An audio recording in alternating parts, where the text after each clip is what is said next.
র্যাবের একটা ব্যাটালিয়ন আমাকে প্রোটোকল দিয়ে নিয়ে আসছে, কত লক্ষ মানুষকে ঠেলে লাঠি চার্জ করে রক্তাক্ত করে যে আমাকে আনা লাগছে, এটা বোঝানোর মতো না যদি আপনারা না দেখতে পেতেন। পেকুয়ার ভাইয়েরা, তোমরা আজকে ইতিহাস গড়েছ।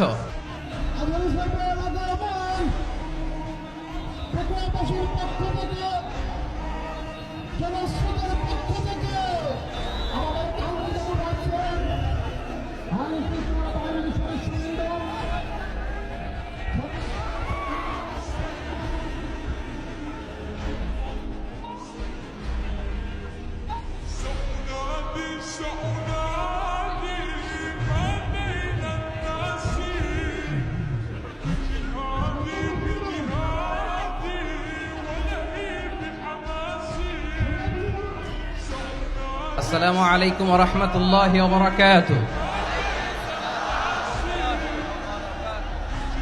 অন্যরা কেনাসন বেগুন গমাসন নে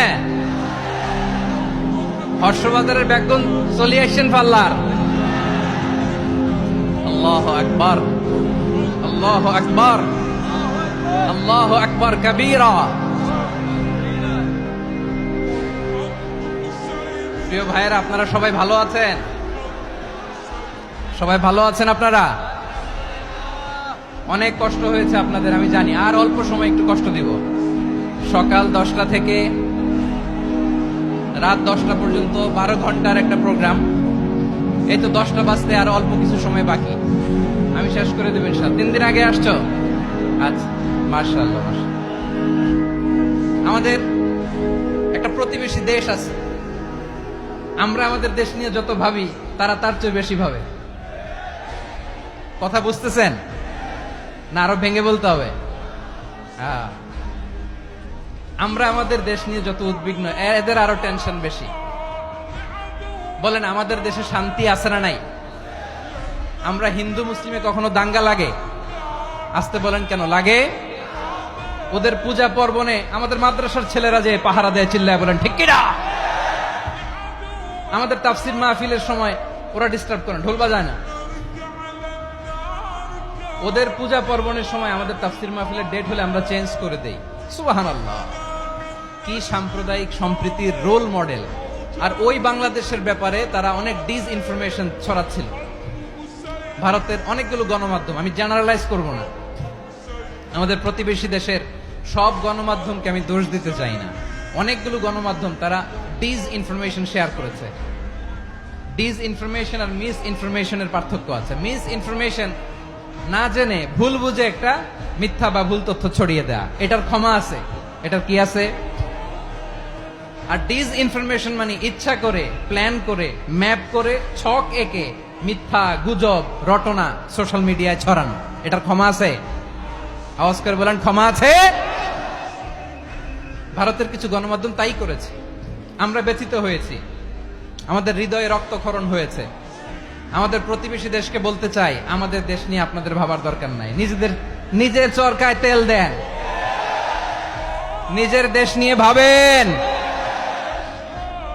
গত মাসের ভয়েস অফ আমেরিকার রিপোর্ট, বাংলাদেশে সংখ্যালঘু জনগোষ্ঠী আগের চেয়ে বেশি নিরাপত্তা পাচ্ছে। Report voice of America, Muslim report নাকি? মুসলিম জরিপ, ভয়েস অফ আমেরিকা। কথা বুঝে নাই বোধহয়। ভয়েস অফ আমেরিকা কি আমাদের রিপোর্ট? না, ভয়েস অফ আমেরিকার জরিপ, বাংলাদেশের সংখ্যালঘু জনগোষ্ঠী আগের চেয়ে ভালো নিরাপত্তা পাচ্ছে। শুধু এখানেই শেষ না, মাইক্রোসফটের একটা জরিপ শোনাই আপনাদেরকে। তারা সারা পৃথিবীতে গুজব, ভুয়া আর মিথ্যা নিউজ ছড়ানোতে কোন দেশ সেরা একটা রিপোর্ট করেছে। এর মধ্যে 1 নম্বরে এসেছে ভারতের নাম। মাইক্রোসফট তো মুসলমানরা চালায় না? কথা বোঝে নাই বোধহয়। প্রতিবেশী দেশকে বলবো, আপনারা নিজের চরকায় তেল দেন, আপনারাও শান্তিতে থাকেন, আমাদেরকেও শান্তিতে থাকতে দেন। সব চেঞ্জ করা যায়, প্রতিবেশী চেঞ্জ করা যায় না। আমাদের ল্যান্ড তাদের ল্যান্ড, পাশাপাশি। আমরা চাই তারাও সুখে থাক, আমরাও সুখে থাকি, ঠিক কিনা? কিন্তু প্রতিবেশী হলে বন্ধুত্বপূর্ণ আচরণ করতে হয়। প্রতিবেশী যদি বন্ধু না হয়ে প্রভু হতে চায়, এরকম দানব প্রতিবেশী কেউ চায় না। ভারত যদি বন্ধুত্ব উপহার দেয় আমরাও বন্ধুত্ব দিব, কি বলেন? তারা যদি বন্ধু সুলভ আচরণ করে আমরাও বন্ধুত্ব উপহার দেব, কারণ আমাদের পররাষ্ট্র নীতি হচ্ছে সবার সাথে বন্ধুত্ব, কারোর সাথে বৈরিতা নয়। আলহামদুলিল্লাহ বলেন, কত চমৎকার পলিসি আমাদের। আমরা নির্বিবাদী, আমরা বাংলাদেশিরা শান্তিকামী, we are proud of that. এজন্য আমরা গর্ববোধ করি আমাদের পররাষ্ট্র নীতি সবার সাথে বন্ধুত্ব, কারোর সাথে শত্রুতা নয়। তাই প্রতিবেশী দেশকে বলবো, আমার ভাইয়েরা, আপনারাও আমাদের ভাই, বন্ধুত্ব দিলে বন্ধুত্ব পাবেন। বন্ধুত্ব ইজ ওয়েলকাম, দাদাগিরি নয়। বন্ধুত্ব ওয়েলকাম, দাদাগিরি নয়, লাউড এন্ড ক্লিয়ার। ভারত যদি বন্ধুত্ব দেখায় বন্ধুত্ব পাবে, কিন্তু ভারত যদি বাংলাদেশে আধিপত্যবাদ বিস্তার করতে চায়, বাংলাদেশের 18 কোটি জনগণ সেটা রুখে দেবে। ভারত যদি গৌর গোবিন্দের ভূমিকায় নামতে চায়, দেশের 18 কোটি মুসলমান শাহজালালের ভূমিকায় নামবে।